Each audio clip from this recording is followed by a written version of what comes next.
this is, I guess, what Kirk Dillard wants to emulate.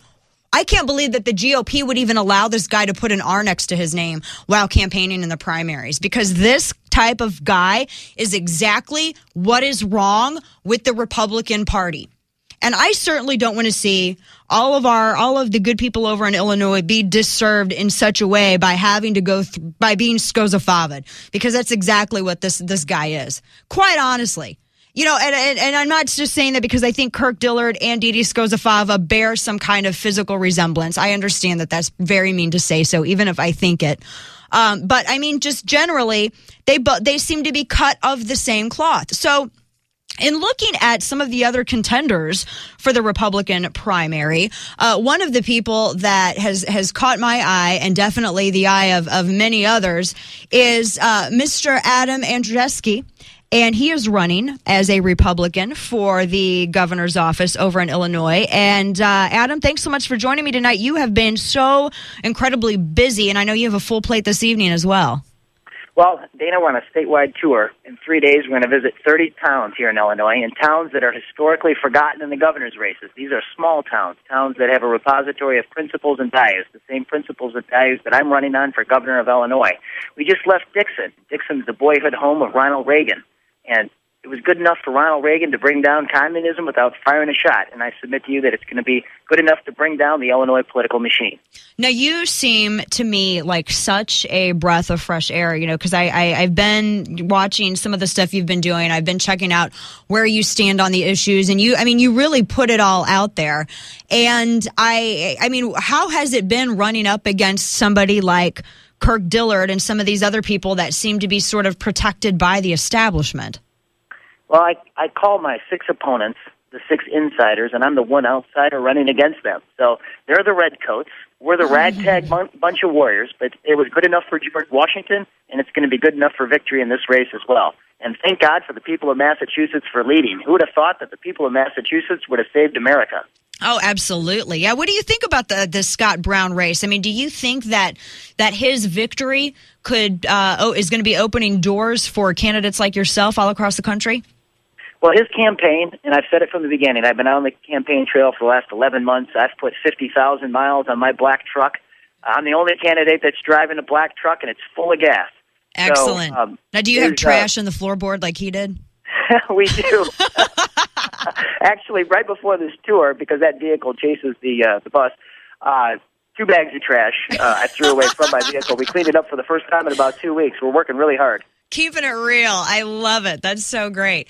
I've liked, it's just like I said, you know, you seem like such a breath of fresh air, and you're a true conservative. And why it just seems lately some, and I'm not going to say everybody in the Republican Party, because there are some good people in the Republican Party. It's just this old crowd that just doesn't want to let go. Well, let's kind of go through the field. I think it's really important. You mentioned Kirk Dillard. I just caught a snippet of what you said. Kirk Dillard cut the Obama endorsement commercial that played in Iowa and Florida.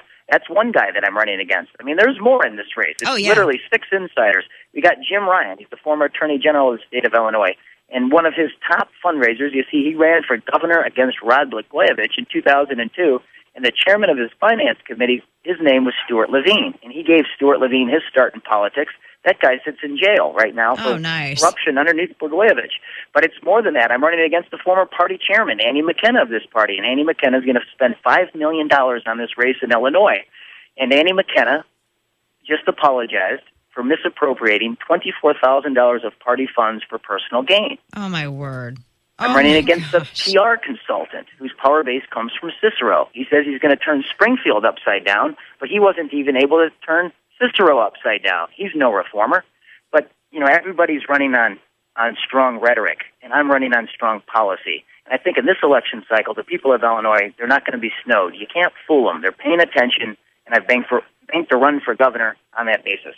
Yeah, well, and you know, you're just so the difference between you and these other cats against whom you're running is just so great, because it's just none of them, honestly, I'm just going to say it, none of them look clean. And I don't mean they look scruffy or anything like that, but they make me fear because of the baggage that they have and the records that they have and just the corruption with which they're involved. And here you are, you're a true conservative. You're not afraid to state that you're a conservative. You run on Tea Party principles. And I would love to see you propelled to the front of this pack because I am so sick of these rhinos and all this corruption, quite honestly. Well, I've said from the beginning, I started this campaign with a simple theme, that it's your turn. It's the turn for the people of Illinois to have better leadership on better ideas. And so I'm the policy heavyweight in the race. And I'm running against a lot of guys, and they're rhetorical heavyweights. But sound bites aren't sound policy. I'm running on sound policy, and I think that's what we need to be doing in Illinois. We've got a myriad of problems. Our abortion rate just hit the highest rate in the last 10 years. We're a high-tax state, but a low-job creation state, 48th in the country. We're number 1 in the country in our kids committing violent crime, yet we're 38th in the country in job growth. We're 3rd in the nation in gambling revenues. I mean, it goes on and on and on. So I'm one man, and it's a state of 13 million, and I'm taking on the political establishment in the Democratic Party and in my own Republican Party. And it's a battle for the heart and soul of my party. It's a primary. We got 13 days to go, Dana. Well, I wish you all of the luck and success that you are due, and I hope you turn it out. We'll talk to you again, and we're going to be watching your race. Adam an-gee-eff-skee, you can find him at adamforillinois.com. Thanks so much for being on with me tonight. Great to be on your show. I look forward to doing it again. Thanks so much, Adam. All right, when we come back.